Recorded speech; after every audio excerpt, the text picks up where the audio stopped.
أعوذ بالله السميع العليم من الشيطان اللعين الرجيم بسم الله الرحمن الرحيم الحمد لله رب العالمين وبه نستعين وصلى الله على سيدنا محمد وعلى آله الطاهرين اللهم صل على محمد وآل محمد رب اشرح لي صدري ويسر لي أمري واحلل عقدة من لساني يفقه قولي. السلام عليكم جميعا ورحمة الله وبركاته. We have reached the 7th week on our discussion on theology, and this is week 2 of Adalat, the divine justice of Allah subhanahu wa ta'ala. As a quick recap, last week we established the meaning of justice. We went through many different meanings and possibilities of what justice could mean.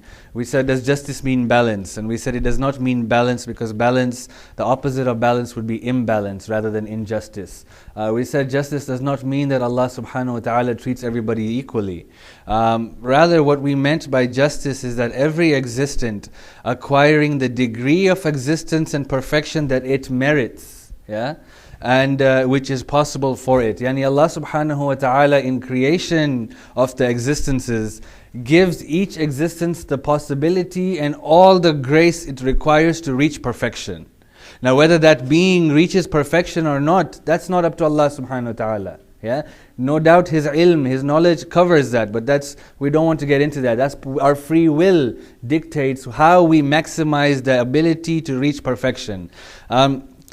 Based on this definition, we understand that Allah subhanahu wa ta'ala does not withhold His grace, His rahmah from anybody. His rahmah is available, His grace is available for all creatures. His merit and the ability for that creature to reach perfection is also there. This is given equally to Allah subhanahu wa ta'ala. Therefore, what we understand is that all creations have an equal relationship with the divine justice of Allah subhanahu wa ta'ala. Not the divine justice, but the divine essence of Allah subhanahu wa ta'ala. Now each being is different, we need to understand that. But the fact that all of them equally, no matter what that creature is or creation is, they have been given the ability to reach perfection, that shows that Allah has treated everybody equally. Right? Now, if they are all treated equally, then why have some been created with differences? Why has there been distinction in the creation of Allah subhanahu wa ta'ala? They are all equal in His eyes. Okay? Then why are there injustices in the world that we live in, for example? Why are some born healthy while others are not born healthy? Why are some born white while others are born brown, for example? Why have some been created as angels and others as human beings? Why wasn't I created as an angel? This is, we would say in our understanding, it's discrimination by Allah subhanahu wa ta'ala. The angels have reached that maqam which is so high. How come I did not get created so I can reach that maqam which is so high? Why are human beings the only creation with responsibility and accountability? Why aren't animals, for example? Why is this pen not have any accountability? If accountability was such a good thing, then doesn't this pen deserve to be accountable? And if accountability is so difficult, then why am I burdened with this difficulty? These are the questions that arise when we talk about divine justice. And today, inshallah, we will try, with the help of Allah subhanahu wa ta'ala, to answer these questions. Now we can look at these answers in a couple of different ways.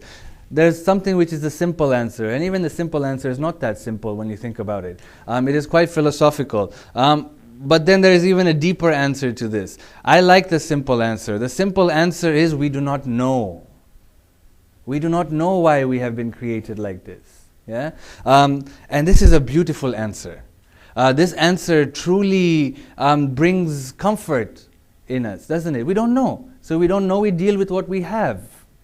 And the reason why we don't know, and the answer, this goes into a little bit of detail. We have previously and no doubt acknowledged that Allah subhanahu wa ta'ala is all wise, haven't we? He is independent, He is generous, He is perfect. And because of these perfect qualities of Allah subhanahu wa ta'ala, everything which emanates and comes from Allah subhanahu wa ta'ala is wise and has a purpose. We established this. Everything that He does is wise and has a purpose. Now, we do not have that ability to comprehend the purpose of Allah subhanahu wa ta'ala. How can we? we can barely understand the intricacies of our own creation, how can we possibly understand that which is Kamal, which is perfect? Yeah, if you look at science, for example, there are so many things about the biology of a human being that we can't even answer. Yeah, we don't understand how the brain fully works, for example. We don't know, for example, if you go and Google things that science hasn't proved regarding the human body, there are so many things which science does not know why we do. For example, yawning.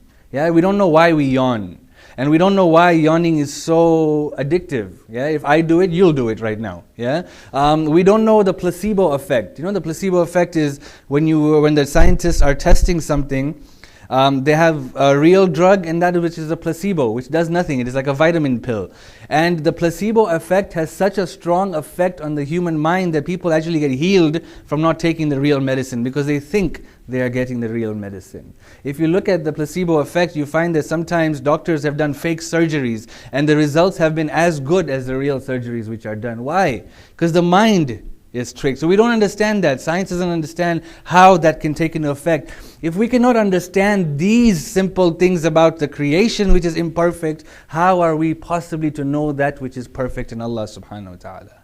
That's why this answer is beautiful. We do not know.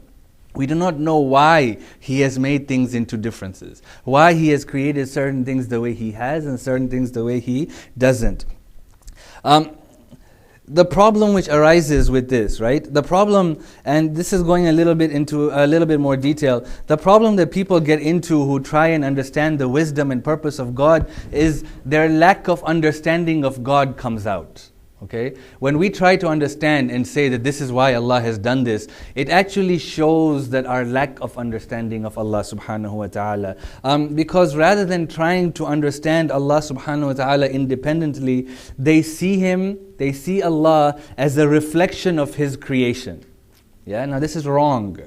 Yeah, we see the creation and consider this as a reflection of Allah subhanahu wa ta'ala. Therefore, if there are any defects in the creation, we blame that on the Creator. And this is incorrect to do so. Yeah? Rather, what is the best and what is better to do is to view the creation as a reflection of God, rather than looking at God as a reflection of His creation. Turn that upside down and look at God and His perfectness and then look at the creation. And when we look at it in that way, there will be no defects that we see, because it is perfect if we look at it from top down, yeah, rather than looking at it from bottom up. Yeah, this is a very important point to understand. Now I don't know what I have put on my slides. This is the second point. Okay. Additionally, the concept of trying to understand the wisdom and higher purpose of something is how human beings think. Okay. Now ponder over this statement. It is not necessary that the Creator has the same understanding as we do. Okay, when we look at something, for example, we try and understand the wisdom behind something. Okay, for example, when we look at pain and suffering in the world, we justify it by saying that this pain and suffering means that when we actually taste pleasure, it becomes meaningful, for example. We justify it in this way, don't we? We say Allah subhanahu wa ta'ala has given us this difficulty so that one day we can taste that. Now this is our rationality of things. Okay, it doesn't mean that Allah subhanahu wa ta'ala must follow those same lines. For example, if we see a mother and the certain organs that a mother has for which a baby feeds from, we would then say, and because this is A equals B or A plus B, then it must equal C, that these were the purpose of the creation of these organs of the mother. Yeah, we see an animal with horns defend itself. We say, this must be the reason why Allah subhanahu wa ta'ala has created these animals with horns. This does not mean that Allah subhanahu wa ta'ala that is the reason why Allah subhanahu wa ta'ala has done this. This process of trying to understand or sometimes justify is how we human beings think, and we live and we understand this because we look at things in a cause and effect manner, right? We see the horns of an animal, for example, and we see that these horns of an animal, the effect that they have is that it is able to defend itself. Now, what do we consider a wise act? Okay, a wise act, for example, when when there's a cause and effect of something, and when an act has been performed according to the particular cause. Okay, now an effect of something. Let's take any effect of anything. If that effect has been made possible because of a certain cause, okay, any cause, then we would say wisdom dictates that this is the main cause of this particular effect. Okay, are you guys all with me on this so far? Yes? Inshallah. If, for example, we look at this pen, the effect of this pen is that it writes, yeah? Then we will say that there is no doubt that the cause of this writing is always going to be this pen. Yeah? Wisdom dictates that there will be no writing without the pen, because the effect of the pen is writing. Okay? Now this is how human beings rationalize things. But it does not mean that Allah subhanahu wa ta'ala must do it in that same way. True, Allah subhanahu wa ta'ala uses a cause and an effect system so that there will be a specific order to the creation, so that we may understand how things work. But it does not mean that Allah subhanahu wa ta'ala works in that same line. Causality, okay, cause and effect, the actual process of causality is of great consequence to us. If we did not have causality, if we did not have a specific cause and an effect system, we would not be able to live in an orderly society. But this is simply a formality for Allah subhanahu wa ta'ala. It does not mean that Allah subhanahu wa ta'ala works in that same cause and effect system. Allah subhanahu wa ta'ala could make us taste the pleasure of goodness without us having going through pain and difficulty, isn't it? He does not have to put us through pain and difficulty for us to taste pleasure. Allah subhanahu wa ta'ala can find another means to provide nutrition for the baby. Allah subhanahu wa ta'ala can provide another means for the animal to protect itself. It's not that the horns do it. Yeah? So this cause and effect system that we understand, and when we try to justify why certain things happen, is only for our understanding. It is not for Allah subhanahu wa ta'ala's understanding. Okay? So by saying this, it gives us that simple conclusion that we really do not know, okay, why things have been created the way they have been created.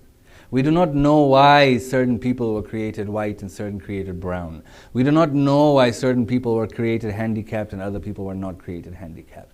We cannot possibly try to understand it. And when we justify it and say that the child has been born handicapped, for example, to test the parents, that gives sukoon, that gives comfort for us.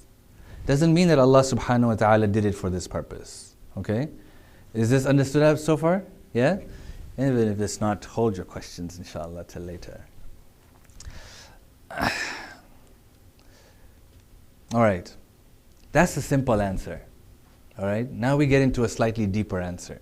The deeper answer is broken up into two parts. First part deals with differentiation, deals with discrimination. Why are certain people born certain ways? Why is certain people born rich, certain people born poor? Why are certain people born with different color skins, and this is causing discrimination in the world today? The second part of our discussion will deal with evil. Okay, we have talked about evil, but now we will understand evil from a divine justice point of view. Not simply that it does not exist or it is simply in relation to something else. The first answer about discrimination is that it is not discrimination, it is rather differentiation. Yeah? Differentiation, not discrimination. This is profound. Okay, this is very profound. What we are saying is that what exists in creation is difference, not discrimination. Yeah? It is us who have labeled it as discrimination. But as far as Allah subhanahu wa ta'ala is concerned, it is simply differentiation. Yeah? Why?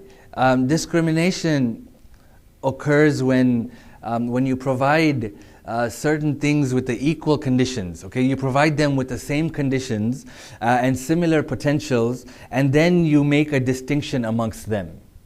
Okay, you provide, for example, a brown man and a white man with the same capabilities, the same education, the same everything is provided for them, and then when it comes to hiring the job, I just give distinction to the brown person, for example, and give him the job.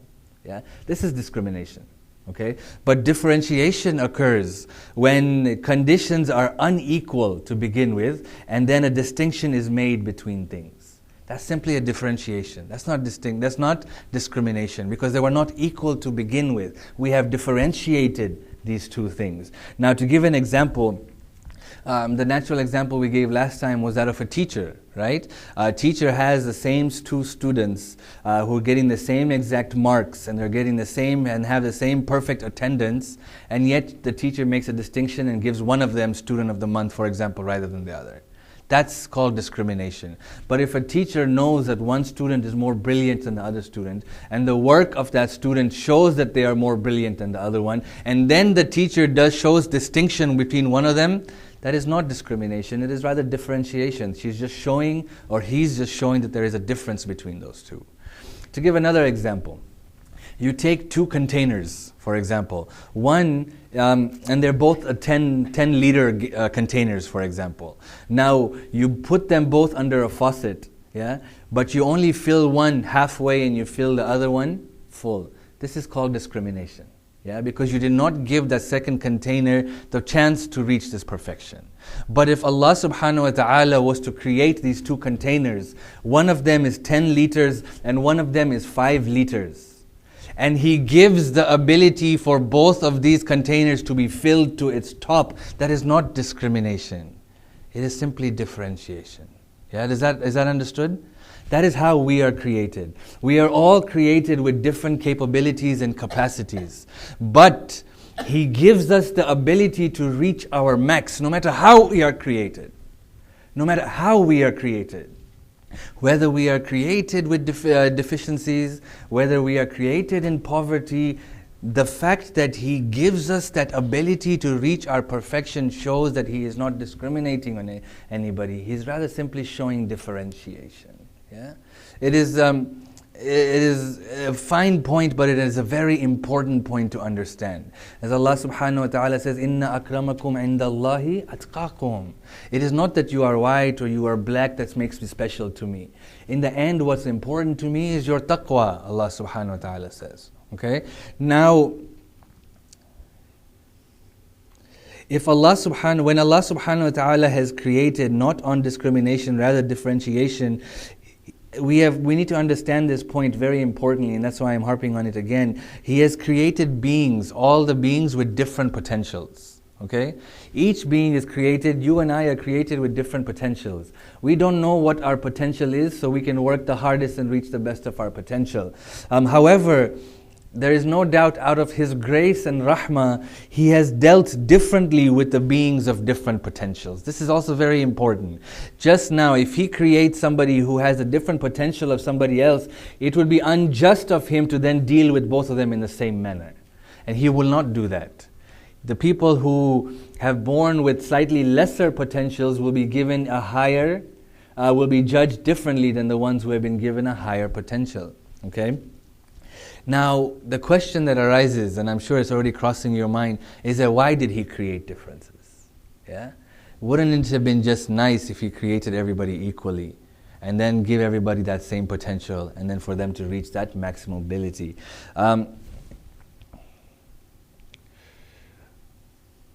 There's a statement which comes in the book Adl Ilahi by Shaheed Mutahari.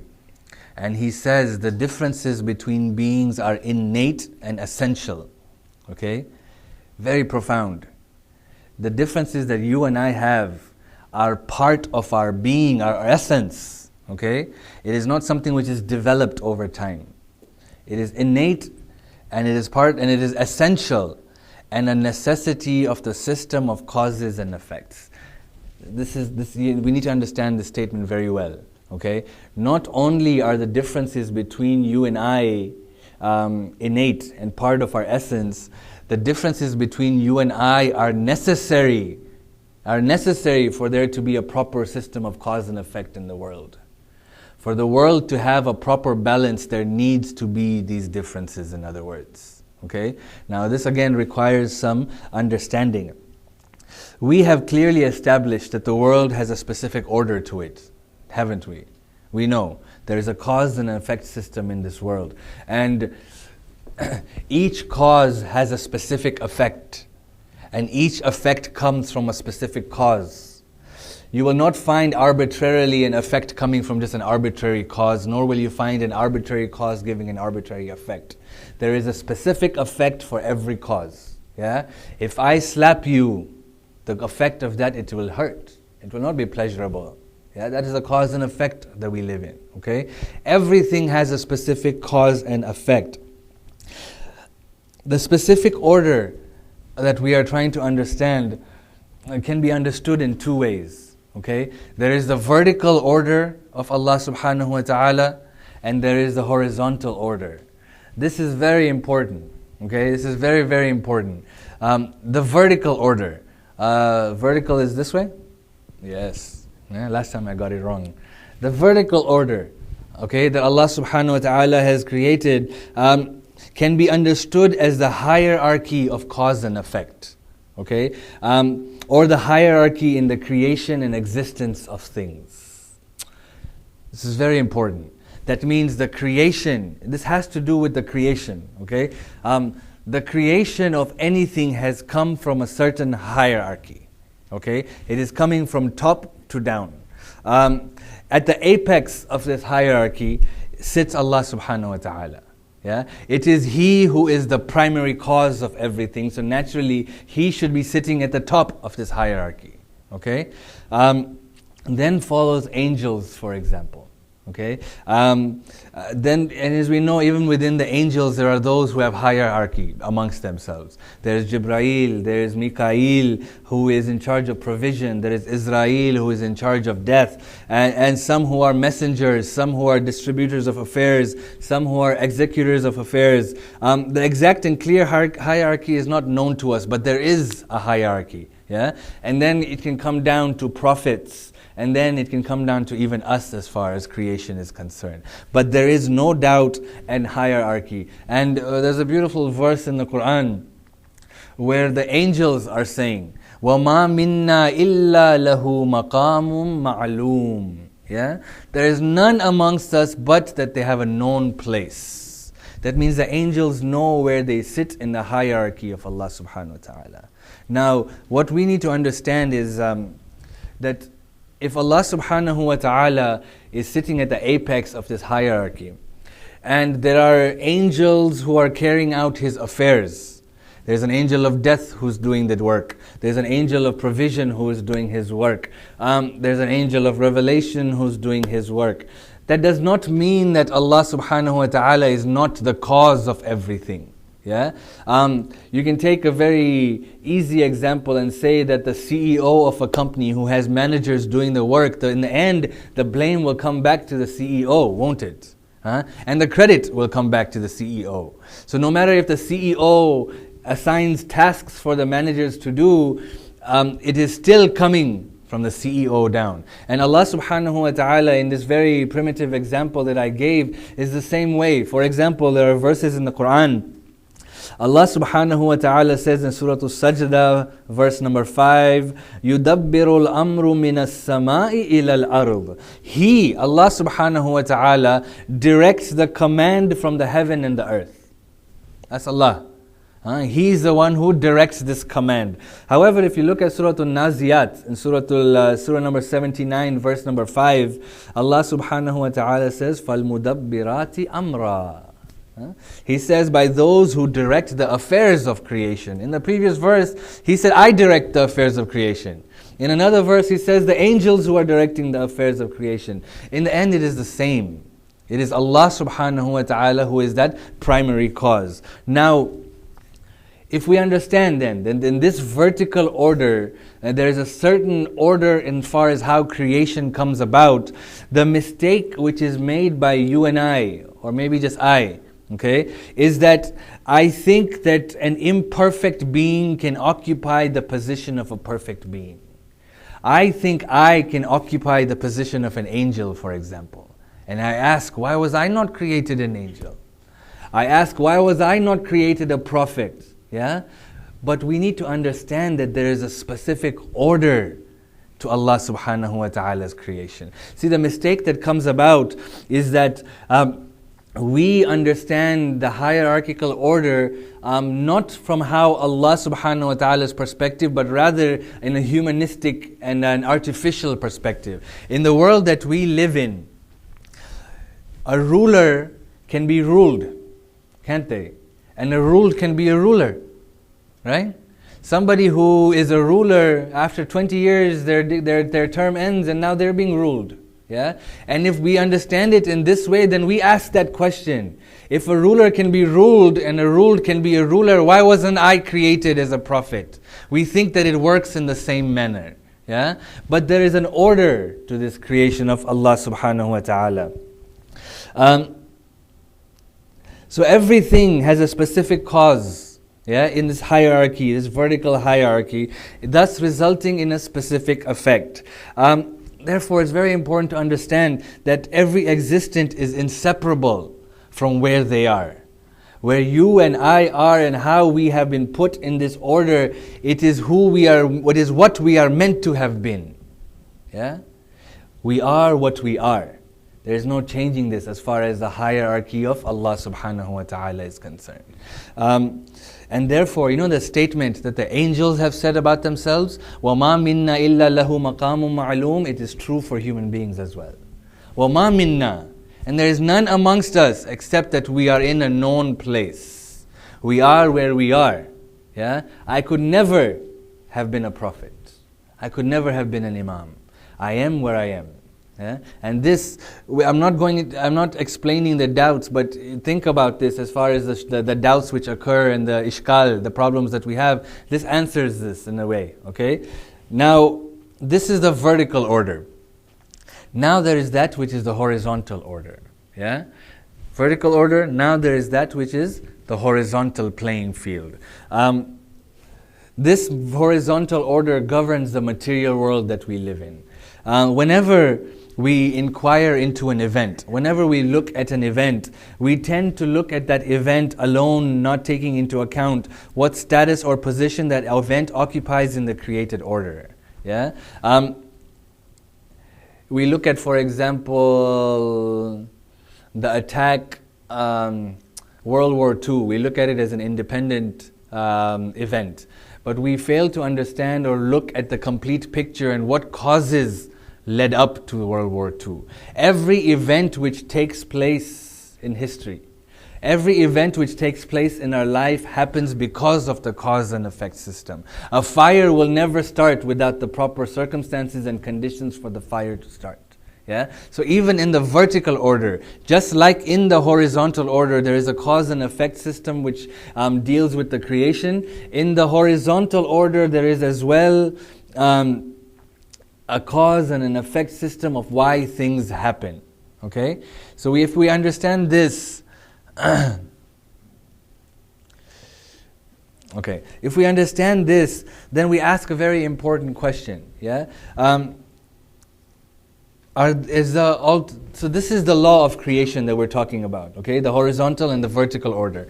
We ask a question, are there exceptions to this law of Allah subhanahu wa ta'ala? Yeah?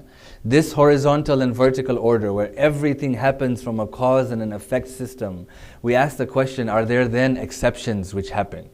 And now, what do we mean by that? The answer clearly is no. There are no exceptions to the system of Allah subhanahu wa ta'ala. Everything happens with the command of Allah subhanahu wa ta'ala. And everything works on the basis of cause and effect. However, sometimes there are alterations. Okay? Alterations to the laws of creation based on changes in conditions. Okay?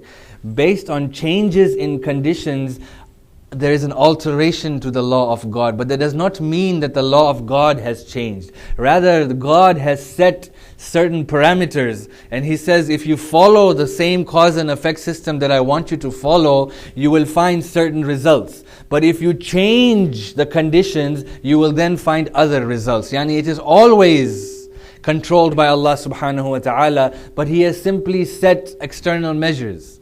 He has simply set different circumstances and says that if you, as a human being, change the condition, then you will have a different result, but it will still be in the system of Allah subhanahu wa ta'ala. Now the example we can give, and it is a clear example, is we know that for a child to be born, it requires the father and the mother to come together. This is the cause and effect, isn't it? When the cause happens, the effect will come about. However, when we look at our Islamic history, we know that Nabi Isa ala nabiyina wa alihi wa alayhi salam was born without a father.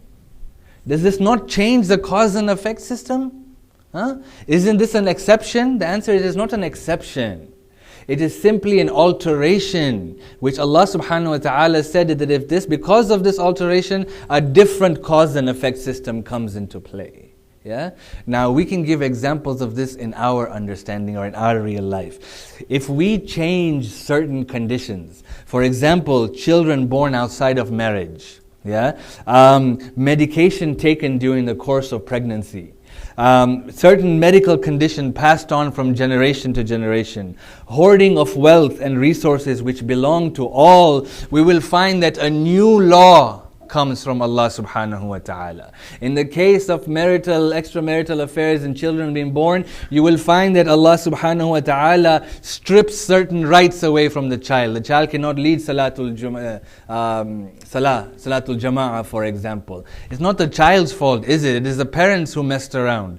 But certain conditions come into play. Why? Because Allah subhanahu wa ta'ala says you have changed the cause and effect system. Because of that, new conditions will come into play and new effects will be seen. Okay?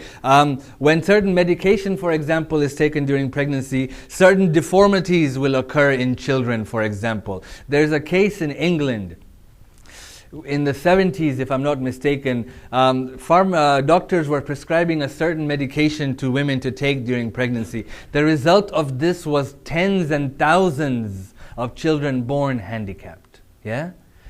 We can't blame Allah subhanahu wa ta'ala for this. We have changed the conditions in the horizontal sphere, and that is why a different effect has come into play. When there is hoarding of wealth that is taking place by the rich, this wealth which is there for everybody and meant for everybody, that is why we see poverty today. It is not that it is coming from Allah subhanahu wa ta'ala. We have changed the horizontal planes, and because of this, the different effect has come into play. Yeah? When we don't take care of ourselves in this life, and I develop a certain illness like diabetes or something else, and then this is part of who I am, and then when I reproduce, I pass it on to my children, and then when they get older, so all of a sudden they have diabetes. Yeah? It is not Allah who has done this. It is I who have changed and altered the conditions that Allah subhanahu wa ta'ala has set, and that is why the results that I see in society take place. Yeah? This is a difficult one to swallow. But the answer is we can never blame God. Never.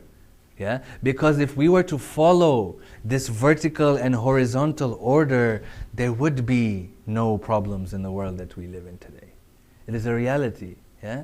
It is a reality. You look at third world countries and the amount of poverty which exists, but you look at the presidents of that country, they are billionaires.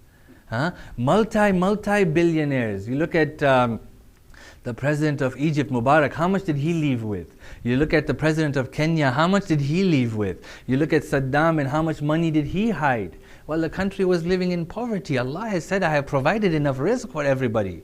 But there are people who have taken this for themselves, thus changing and altering the horizontal sphere, and thus causing different types of deficiencies and problems in the world that we live in. That is the talk of discrimination. Okay, and why there are maybe different types of discrimination. Again, it's very important to realize that we are not talking discrimination, we are talking differentiation. Okay? And then when we go into even a further step and say why are certain people born in certain ways, we need to understand the order that we are created in. And when there are shifts in this order, then we find certain types of alterations. The discussion on evil. Okay? I will try to finish it inshallah in 10 minutes. Why does evil exist? Yeah? Why do injustices exist? Why are there illnesses? Why are there natural disasters? Why is there poverty? We have discussed previously that evil is relative. right? We have said that. It is simply, evil is considered evil in relation to something else. Rather, in its natural creation, things are not evil. And then we've also said that evil is non-existential. That evil doesn't exist on its own. Rather, when we fail to do good, we create evil and we do evil. However, from the point of divine justice, the problem of evil takes a different form. Okay, it is not about the duality of things. It is not about existence and non-existence. It is not about one thing to the other and the relation about it. Rather, the issue is why deficiency, injustices, and annihilation, etc., have a place in the order of being to begin with. Yeah, why did He just not create us with the ability not to do wrong, and it would end all this? Yeah. We're not talking about the duality of things, okay? It's a slightly different angle that we are looking at when it comes to divine justice. People who ask these type of questions, yeah, and they say that the world that we live in would be better if there was no poverty, for example. The world that we live in would be better if there was no injustices. Do not calculate how the world would be if it were empty of these evils. We just, in a utopian sense, say that the world will be better, but to really understand and look at the effect that these evils have, we need to examine this in two ways. One is, what place does evil have in the order of the entire world? Yeah? In this order that we have, what place does evil have within it? And the second point is, what is the value of evils in their own right? Is evil in its own right, does it have some type of benefit for us? And if it does, then if there's any benefit in anything, then you can't call it evil. Okay? Then it is goodness. Even though it may take a magnifying glass or a microscope to look and find the benefit, if we do find any benefit in something, it is no longer evil. There is a benefit to it. We look at it from 3 points of view. Okay? The first point is that the universe is like a single body. Okay, everything that is created has a link with one another. And when we think about a body, if we remove certain parts of our body, at the very least it will harm the other parts of our body, won't it? If we remove one eye, it will strain my second eye, won't it? Sometimes when you lift something heavy on one shoulder, you find that your other shoulder hurts. Why? Because it was compensating for the other shoulder. Yeah? If one knee hurts, you'll find soon the pain in another knee. Why? Because the second knee is overcompensating for the first knee. So at the very least, when we remove certain things from the system and from the body, it will harm. And in certain orders and in certain circumstances, it will render the entire body obsolete. If you take out the heart from the body will no longer function. Okay? This is how we can think about evil. Evil is part of the entire system. Now we need to look at it, yes, evil is relative, okay? Yes, evil is non-existential, but evil exists. We can't deny that evil exists. But we need to understand how evil exists.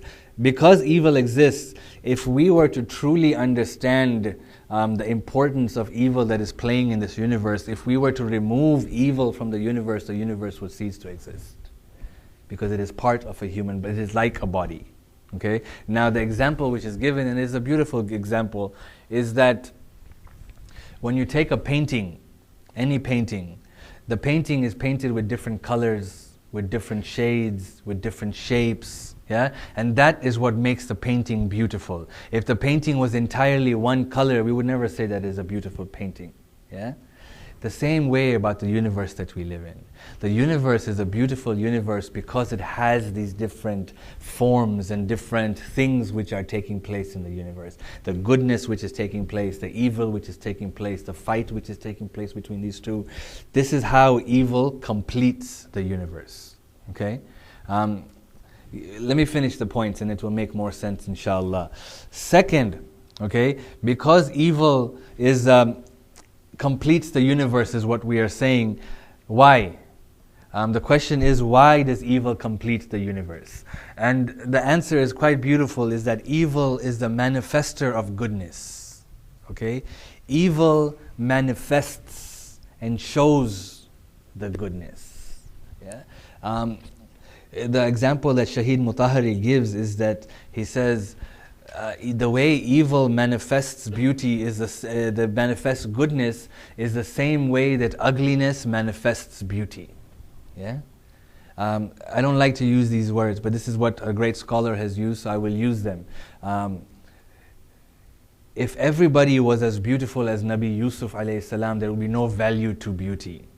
The only reason we value beauty is because we can compare it to something ugly and say that this is beautiful. Forget human beings, anything, okay? The reason why we can appreciate goodness is because there is evil in this world today. The reason we can appreciate justice is because there is injustice in the world today. If everything was just, if everything was good, we would not appreciate the goodness and the justice that takes place in the world today. Yeah? And the simplest example is that of beauty and ugliness. Huh? So if we understand this, then this is what we mean. That when we say that evil manifests goodness. Now when we go back to the talk of discrimination, the differences and variation that have been made in the universe is similar to a perfect and beautiful picture that we have said. The world requires there to be differentiation. The world requires not only for there to be evil, but the world requires there to be differentiation. The world requires there to be sheep, and the world requires there to be human beings. The world requires that there be those who are white and then those who are brown. This complete differentiation is what completes the world that we live in. However, as we said, that we cannot forget that these creations are in itself perfect, no matter what they are, no matter how we see them. Okay? As far as Allah subhanahu wa ta'ala is concerned, again we're talking about the differentiation and discrimination aspect of it specifically, that even if somebody is born handicapped, yeah, the fact that they are born handicapped, they still have been provided by Allah subhanahu wa ta'ala the ability to reach perfection. We have said this, right? Therefore, as far as Allah subhanahu wa ta'ala is concerned, they are a perfect creation. Why? Because they have the ability to reach perfection. It is we who show discrimination. Allah doesn't show discrimination. It is we who label and say this person is so and this person is so, and that is why that these persons are different, and we will treat them differently. But as far as Allah subhanahu wa ta'ala is concerned, they are perfect. And why wouldn't that be perfect? Perfect only creates perfection. Remember that. Yeah? No matter what condition somebody is born in, no matter what condition we're in, we are the creation of Allah subhanahu wa ta'ala who is perfect, and perfect only creates perfect. Yeah? So there needs to be a shift in our mindsets. Not that we need to try and justify what Allah subhanahu wa ta'ala is doing. Third point about evil is that evil things are the source of and give birth to things that are good. Yeah? That means that out of evil there is goodness which comes about. Felicities, how many times we know that felicities and happiness are hidden in the belly of affliction. Yeah? When somebody is going through something very difficult, maybe at that time they will be able to change their lives. Sometimes when we are living a certain life in a certain way, we may not realize that we need to change. But if something happens, an accident happens, a loss of life happens, that is time like a light bulb goes off and says, you know what, I need to change my life. Yeah? So there's goodness which comes out of that. Just the same way that sometimes tragedies are formed in happiness. When people we think are happy and have everything, they are truly living a tragic life. Yeah? That is why you find these Hollywood actors and everybody who sometimes unfortunately we admire are committing suicides, are going drugs, are falling into all these different things because they may have everything, but even in this everything that they have, they are not happy. Yeah? They are suffering at this time. And that is why Allah subhanahu wa ta'ala says beautifully in the Quran, فَإِنَّ مَعَ الْعُسْرِ يُسْرًا. إِنَّ مَعَ الْعُسْرِ يُسْرًا. He says it twice. This is amazing. That indeed ease accompanies hardship. Yeah? So whatever we consider hardship and evil, there is ease and there's a promise by Allah subhanahu wa ta'ala. That there is ease and there is ease in all of these things. It is only through hardship that we can truly refine ourselves. Okay, normally when we begin to do that, especially for the youth, when we begin to do tawbah is when we hit a certain rock bottom. Whatever that rock bottom is different for different people.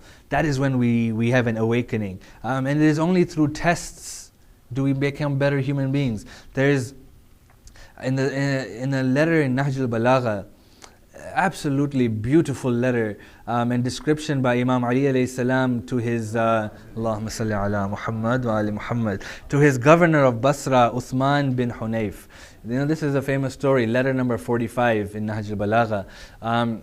This Uthman was the one who attended a dinner of the rich people. And Imam Ali alayhi salam was so upset at this that he sent him a letter. And he begins to describe to him how he leads his life, and how he eats, and how he dresses. And then he says this statement, and he says, I am sure some of you would say that if the son of Abu Talib eats so little and lives on starvation, then surely he must have gone weak and exhausted. Yeah? He says, you may think this. Yeah? That because I eat so little that I am a weak person and I become exhausted and must be unfit to face the enemies in the battlefield. Yeah, this is what he says. You may think this.